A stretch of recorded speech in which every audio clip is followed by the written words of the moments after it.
Alright, so one of my Logic 7 subwoofers in my E90 blue, so I decided to upgrade with the Earthquake SWS 8XI. These are actually the 2 ohm version, and I'll explain why I got the 2 ohm instead of the 4 ohm in 1 second. So I got these on eBay. They were about like $250. It came with the adapter rings as well. I would definitely get the adapter rings. It makes I've read that it makes your life 10 times easier. But basically, I got the 2 ohm instead. I know the factory Logic 7s, they are 4 ohm. But the thing is, with the factory Logic 7 amp, I did a bunch of research, so I figured out that it is a Class D amp, and it is stable under 2 ohms. So I got the 2 ohm version because basically it's going to put out more power, it's going to sound better. I've read on forums that you know, you can blow your amp by running at 2 ohm and this and that, but there's actually no known cases of anyone blowing up or frying the factory amp. So I'm just gonna try it out. I've read a few people doing it already, but here's the subs. They're very, very nice, decently heavy. It's definitely gonna sound 10 times better. But yeah, let's get started. Okay, so your E90 might be a little bit different, but the first thing you gotta do is move the seat back to expose these little guys right here. So these are both, there's one here and there's one right here. Those are both T50s. So you have one here, one there, and then 2 in the back.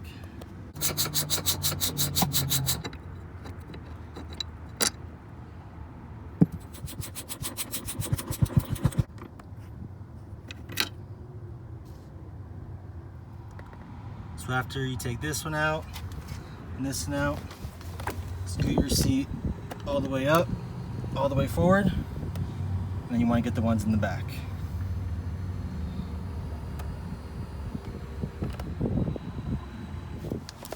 So use that same T50 on this one in the back and on that one in the back. So after you take those 2 out, this whole seat is going to be loose, and you can just push it back. So I'll show you how to do that. So first thing, you want to put the seat about halfway back, or about in the middle. You can put it right in the middle, and then just lean it back just like that, and that exposes your sub. And it's very dirty down here, so excuse the mess. And the next thing you want to do is take these 1, 2, 3, 4, 5, 6 little screws out. Once all the screws are out, this thing just comes right off. You can throw it to the side. Then it exposes your good old Logic 7 sub. You have 4 T25s. You have one there. You have one here. You can pull this carpet up. You have one right there, and right there in that corner. So just take all those out. Okay, so after you have those T25s out, the sub will come right out. Just like this. Don't pull it too hard because it's attached to this little clip. You want to just unclip it. So unclip this clip. Take it out. You can throw this thing to the side. Now, before you put it back in here, you want to cut the factory wiring harness. So the brown one's going to be negative, and the orange looking one is going to be your positive. I would just cut them one at a time and then splice them. You don't need to leave much room, but just a little bit, so you can just put it into that connector.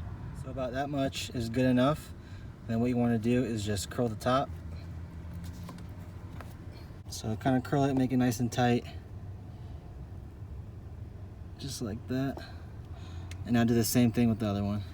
So what you want to do is take your sub out.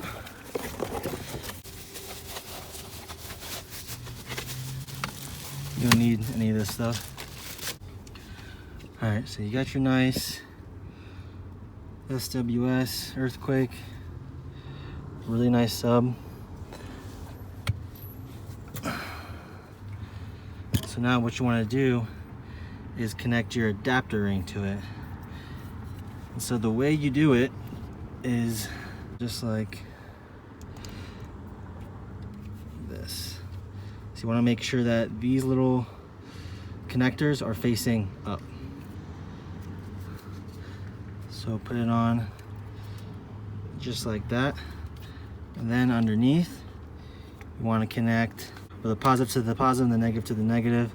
These are actually sized, so the smaller one is going to be negative, the bigger one is the positive. That confuses you, and there's colors, black and red right there.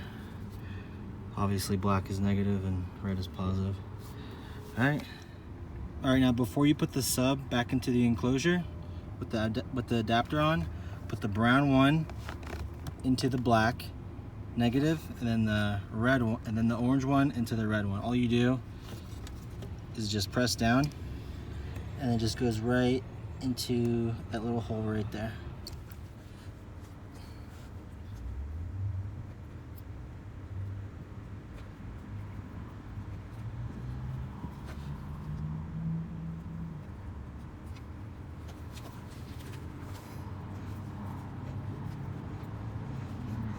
And this all lines up when you put it in here.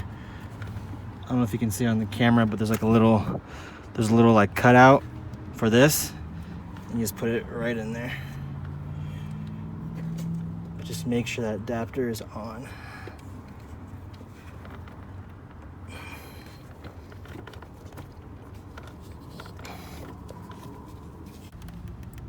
Okay, so I ran into a small issue while installing the sub.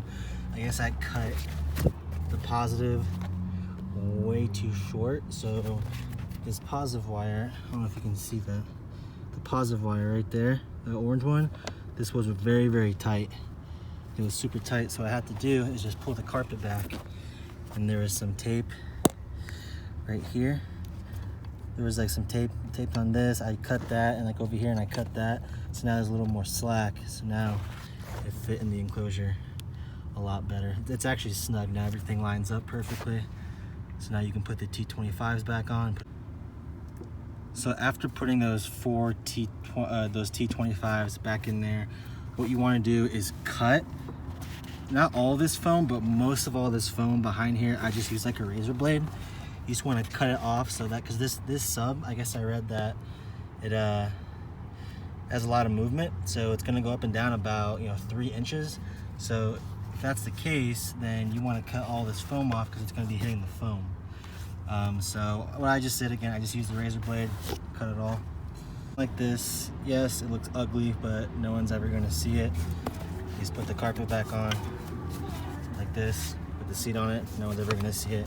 And the last thing, which I'm not really too bummed about, but I guess you can't put the factory grill back on here, because if you do, then the sub will end up hitting it and it's going to make a terrible noise. So I guess you just have to install it without it. And yes, it's going to be open. No one's going to see it because, again, your seat is going to be over it. But I guess the only thing is, if you spill something, or little crackers or stuff falls down, it might get into the sub and you might hear it rattle. So I guess every now and then you just have to go in there and like take out little rocks or whatever ends up getting in there. I don't think it's that big of a deal, because I mean the subs are going to sound 10 times better, but that's the only downfall. So the T25s are screwed on nice and tight. And now all you have to do is put those big bolts in. Just put your seat back down, line up the holes, and you're pretty much good.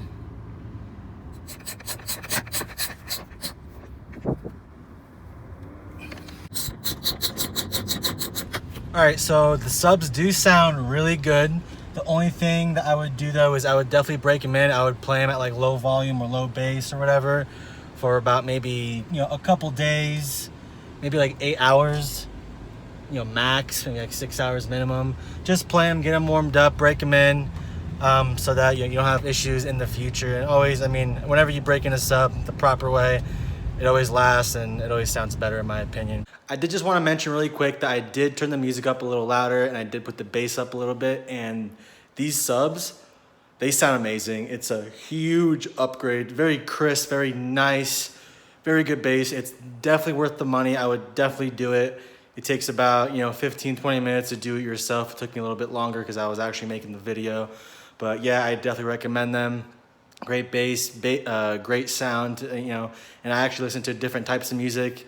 Any type of music sounds good on it. So again, I would definitely recommend it. Please like and subscribe if this video helped you out. Goodbye.